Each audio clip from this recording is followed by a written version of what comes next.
Welcome to TCNTalks, an anatomy of leadership. We continue our conversation with Tom Koutsoumpas and Carole Fisher in part 2 of Hospice Leaders Break Down Hospice Reform, Medicare, and Quality Care. And now, here's Chris Comeaux and Cordt Kassner. As we go to this next segment, Carole and Tom, think about what you were just saying, Carole, about just the trying to differentiate based upon quality. I do think the baby boomers, number one, they're going to demand better. And, we're all conditioned. How many of us order something from Amazon and we go and we look at those star ratings, but yet it's not as easy today to be able to do that in healthcare. Although there's some good data starting to show that people are looking at some of those like Google ratings, et cetera, to make healthcare decisions, which might be a whole new frontier as far as where we go, as far as all that hard work and maybe how it shows up in Google ratings. So Carole and Tom, what policy advocacy efforts that your organization is pursuing? Does the Medicare benefit need modernizing? Are there other regulatory challenges? I feel like Cordt was kind of poking on earlier.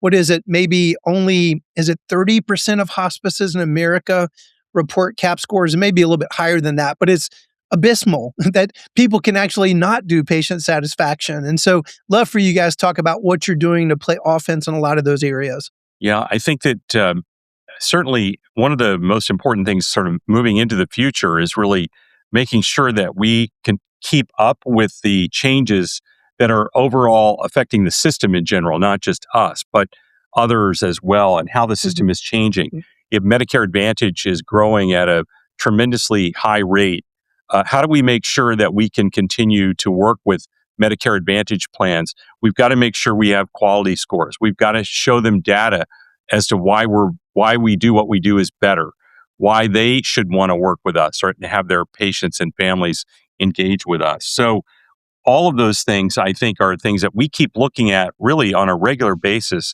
to make sure that we aren't an afterthought in the future, in the system of the future, that we are actually engaging in leading the dialogue around that and not being at the end of it, but at the beginning of it. I think one of the things that you'll appreciate too, Cordt and Chris, is that we've brought to the attention with Dr. Oz and with Kim, Brandt, and team that hospices, the smaller ones under 50, don't have to report their quality scores. And that's really a problem because there's so many small hospices, and I'm not referring to our members who diligently report their quality scores, but these hospices that are very small, that are eager to earn profit, not reporting quality scores is not acceptable.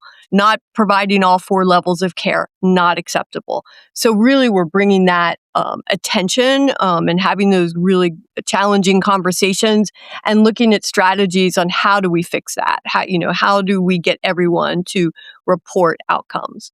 And I think we're making a lot of progress. Oh, I think we really are. So when Dr. Oz was getting confirmed, we actually had a conversation, and he asked us to provide him with a list of immediate things that could be done that would be addressing many of these issues. Obviously, recognizing that there are a lot of long-term things that take much more time, but what could we do to address some of the really fraudulent and bad things that are happening? And one of the answers was the levels of care. The regulations are clear. And why are people getting away with not providing the levels of care? The cap, we put the cap in originally to make sure that we would avoid fraud and abuse issues. It was very well thought out when we did it. And in our view, if you lowered the cap, that would immediately eliminate the ability for many players to get excessive profits, and would help address that. More regular surveys could absolutely help all programs on a regular basis. We also talked about positive things like safe harbors for the not-for-profit community programs that meet certain quality standards, which all of ours do, to eliminate the need for the OIG audits that are burdening our programs unequally, in my opinion. The large guys can simply hire a lot of lawyers and pay for them to handle it. But our programs aren't doing that and can't do that. So those are things that we've been working on as well that we think are really important. Oh, that's a really good one, Tom, that last one. I think it was an MPHI meeting many years ago. We're having a dinner with Howard, and it was one of our MPHI CEOs that said something I had never heard of before. I think he called it the game of tens, or provider numbers, and how the for-profits, they may have one big banner, but they're using, it's basically a bunch of little 25 ADC hospices. So when the auditor looks at that, why would they go pick on a large nonprofit provider? Is because, well, it looks like there's a lot more patients. Yes, because they're doing a better job, but yet they won't go look at those little ADCs that might be under one big brand, but there are multiple provider numbers. It's a game that they play to fly under the radar as far as scrutiny. Right. It is absolutely a strategy. Also, another example of that is they're auditing so many of our members who have inpatient units. And I keep saying, and we keep saying, this is clearly one of the most frustrating things from my perspective. In Washington, D.C., there's one inpatient unit. The one inpatient unit is a not-for-profit community-based program, happens to be Capital Caring Health. And that's the only inpatient unit in the city of Washington. And, yet, why aren't they auditing the programs that aren't providing inpatient care? Because that's really illegal. That's not part of, that's abusing the regulation as opposed to the program that's actually doing the right thing. So those are struggles that we keep working on, and we're getting people to recognize it and really getting people to understand it. The behemoth of HHS and the system, the bureaucracy here is extraordinary, and obviously you all know that. I mean, it is not easy when you talk to one side of the organization that the other side has no idea, and you've got to make sure you address all of those things. So these are not easy and simple things, but in our view, they are easy and simple things that need to be addressed. Well said. And I'm smiling because I really do feel like we're making progress. Yeah, me too. Yeah, people are listening. Go ahead and audit the folks that are not providing GIP level of care. And you take your resources and shift that. And we're seeing the light bulbs go off, and the conversation's very receptive with administration. So we really appreciate that. Yeah. Good that. Tell me a little bit more about the innovative practices that your members are engaging in. What are some of the cutting edge activities that NPHI is involved in? Well, Cordt, this is a question. I don't know. Do we have a couple of hours? Because we've got a lot to say. We are really proud. We have a whole division of the organization focused on innovation. Dr. Cameron Muir oversees that, and there's a great team. And we have been working on so many different innovative initiatives, encouraging our members to participate in PACE programs, in home-based primary care programs, in other kinds of, in palliative care, obviously. But what else can we be looking at? So we've created these different guides that are really extraordinary disease-specific guides. We have a guide on heart disease. We have a guide on dementia. We have pulmonary cancer. Mm-hmm. And they're very, really robust guides that help the patient, the family, and the caregiver and the clinician to look at best practices, to look at new ways of caring for patients in the home that are suffering from whatever the disease may be. And those guides have been extraordinarily important. With each one, we've been working with the national organization that represents the disease. So we've been working, very intimately with the American Heart Association. First time they've ever done it. Working with the American Lung Association. Working with the National American Cancer Society.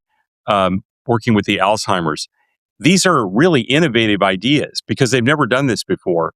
And it provides this very deep support system for our members. So look at new models of care that you can engage in that are part of the continuum, not stray away so far away from your core that it creates a challenge, but all related to the core, get into those things. And in addition, work with your community leaders in the disease areas to support people, the clinicians, as well as the caregivers, right? Yeah. No, it's we're doing fabulous work. And we'll just talk about the guides for a minute. So the guides are available for family members. The guides are available for patients, but the guides are also available for referral sources. So you can really go out and talk to potential referral sources and help them understand best practice when it comes to the disease-specific initiatives. We have a mental health guide. We have a guide on elder abuse, which is just horrible to say is an issue, but it is an issue, right? So making sure that we're protecting the elderly is very important for our members. We're working on a pediatric guide. We're excited about that. Not excited that we have to care for children, but certainly excited to be a resource because it's the right thing to do to make sure that children are well cared for too also. So it really gives our members extraordinary recognition in their communities for leadership. And I think, Chris, I know you're so focused and dedicated to leadership. I think leadership is such a critical part for all of our CEOs, for all of our senior leaders in the programs, because that really is what's important to engage with other community leaders to provide that top level leadership. And this allows them to work with the different disease state leaders in their communities in a very, very robust way. You guys may have answered this already, but I'm still going to ask it. What keeps you up at night? What are your major concerns regarding the future of hospice and palliative care?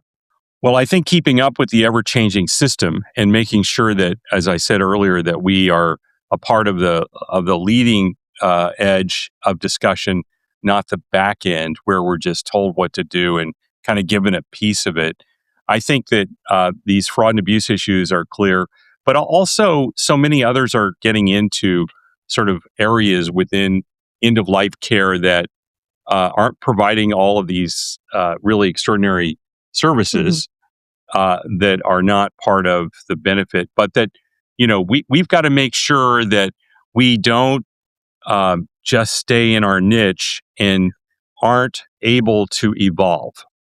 We've got to make sure that we keep, and we want to make sure that we protect the core values, and not suggesting that we go away from any of that. But how do we make sure that we can keep providing care to this population into the future? How do we work more with Medicare Advantage plans? How are we engaging with Medicaid, which is changing, by the day? How do we engage with all of these different arenas? It's not easy. This is a lot. It's a lot. It's complicated oftentimes. How do we work better with hospital systems and partner with hospital systems? Right? How do we how do we create better partnerships? Yeah. It's about being relevant, it's about being necessary, and it's about being sustainable. And then you look inside the organization and it's about workforce. And so many of our members are really struggling with the workforce challenges. So how do we keep up and make sure that people are educated and trained and that are covering caseloads in an effective and efficient way? So those are some of the things that keep us up at night. And then ultimately, certainly for everybody, is how do we make sure we can do it financially? Yeah. So many of our members have maybe a 1 or 2 or 3% margin. If that. Yeah, I think the average now is a negative 1.6 for nonprofits. Yeah, no, I mean, it's extraordinarily challenging. So how do we support our programs and how do we support each other to make sure that we can make it financially, which is critical, obviously. Yeah, we also know that there are more members to be had, and it's not like we're seeking growth, but we know that there's other not-for-profits throughout the country that really need our support and need to be working with one another. So that keeps us up a little bit at night, too. It does, indeed. Yeah. We've certainly covered a lot of ground this morning, and we really appreciate you taking time to participate in this podcast. It seems to me a lot of what we've been talking about are two sides of the coin. We can talk about waste, fraud, and abuse. We can talk about quality. We could, what's going, great in hospice and palliative care, and where are the challenges? And trying to look at that full picture. Chris and I often ask folks, kind of the two sides of this coin as well. What keeps you up at night? But maybe the other side of the coin is if you're advocacy, if you're transparent data sharing, if you're focused on quality initiatives to differentiate between provider types, if we're implementing some of the things we've been talking about this morning, In your wildest dreams, what would hospice and palliative care look like in 10 years? Like, what should we be expecting? What are you looking forward to? Not what keeps you up at night, but what are you looking forward to in the next decade? Well, I think we certainly will look carefully at modernization. Do we shift our focus to a disease state for admission?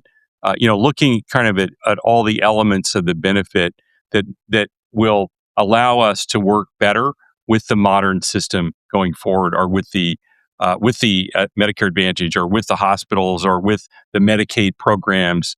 So keeping up with, but also thinking ahead and thinking about, with the end result being, how do we provide more care for more people? I think the dream would be anybody and everybody who's terminally ill is cared for by a hospice program, by one of our programs that receives extraordinary end of life care. Yeah. Nobody should die without extraordinarily high quality end of life care. And so how do we make sure that we keep growing it and making sure that people keep being able to receive it, I think would be, right? I think, look, I know our members are passionate. They have a moral obligation to make sure that everyone dies well. You have one chance to do that. And so I think supporting our members and looking forward on how to continue to make sure that people die well is where we're all headed, and we're all in this together to support one another. So I think that's right. I think the continuation of the mission is really critical to make sure that we never lose sight of the mission of our work, and make sure that that's the forefront of our thinking. The patient, the family, the caregiver, the mission of our work. If that is our North Star, which it is, then I think we'll be fine into the future. We'll keep up with all of these changes. We'll do what we need to do to advocate on our members' behalf, but that will be our guiding star. So I didn't tell you I was going to ask you this, but it just occurred to me. I did a podcast with Robin Heffernan, who you know, Tom, well, CEO of Impassion, debating her on the Carve. And so do you guys think that the Carve is going to come back around? And just what are your thoughts about that? Well, it always sort of resurfaces. It sort of keeps popping up. But I think at the end of the day, and interestingly enough, we have Lori McBride coming up in one of our discussions. Yeah, today? Later today, who did the Carve-In pilot. And we're going to talk a little bit, a lot actually, about that, and about her thoughts about the fact that it didn't work, which was important, right? Because we have data now to show that it's not a good idea. And I think that we always have to be careful, and we have to be thoughtful about knowing what's going on with respect to it. It's not first on the list right now, but it could be. And, it just depends if there's a payer that decides that, or one of the payer organizations that still believes that it's the right thing to do for their good, then we could see it come back. So, we're right on top of that. So you push back if you disagree, Tom, but my read on the data, it was an MPHI meeting where they brought some of the data. My perception is that some of that data showed that the payers really aren't in support of it. They're spending millions of dollars for healthy aging to support their business model. And what people start to say is, I don't trust my health insurance company to be the one making that referral. It kind of smacked of death panel is kind of my read. And I thought they really felt like, hey, that's radioactive. We really don't want that Carve-In because of that, because they're putting so much energy and resources into helping as people age, maybe being more healthy. And it feels a little antithetical to them. Was I overreading that, or is that in the ballpark? No, I don't think that's overreading at all. I think that's right, Chris. And, I would just say, thanks to Lori and the pilot, because we have clear data. And that's, remember, one of the most important things that we have for advocacy in today's arena. You can't just say we're against it because we don't think it's going to be working well. We have data that shows kind of what happened and how it didn't work. And I think that gives us a really strong backbone to have discussions about this I think the smartest thing we did in the past was go for a demonstration, because we probably wouldn't be talking about it the way we are today if we hadn't, instead of in lieu of legislation that was ready to go into the law, instead had a demonstration that we extended for a number of years that allowed us to show that, frankly, the way it was structured wouldn't work. And a shout out to our members who participated in that demo. Absolutely. I mean, they really worked hard to work with the payers, to pay attention, to provide quality care while practicing and demonstrating that demo wasn't working. So we put a lot of resources into that. We did. Yeah. Well, the clock's running out on us, and as you guys have been alluding to, you're recording a bunch of podcasts today. We appreciate you guys taking the time just to meet with Cordt, and I wanted to give you guys final thoughts. Tom, Carole, final thoughts that you have. Oh my gosh. Well, just thank you both for, you're both doing incredible work, and Teleas, I mean, shining star with the work you're doing. So really appreciate your support of MPHI and of both of us personally and professionally. Yeah, I was going to say the same thing. I think, Chris, you've played for so long such a great leadership position, and, it really takes all of us working together to keep all of this moving in the right direction. And Cordt, you have as well. Certainly, we all really respect your work and are grateful for the work you do for both of you. So thank you for having us on. We love this. We'll come on anytime. And show off our mugs, right? Inside View. Yeah, Inside View by NPHI. Good deal, guys. Well, thank you so much. And to our listeners, we want to thank you. At the end of each episode, we always share a quote, a visual. The idea is to create a brain bookmark, a thought prouder about our podcast subject to further your learning and growth, and thereby your leadership. We're going for brain tattoo. We want it to stick. Be sure you subscribe. We'll also include a link to the Inside View and Carole and Tom's podcast. We're also going to have a link to their People Over Profits that they alluded to, and anything else that Tom and Carole want us to include. Of course, we'll have a link to MPHI as well.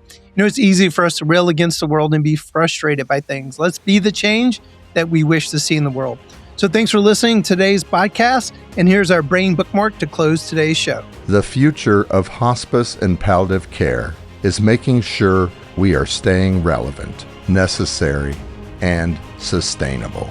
By Carole Fisher.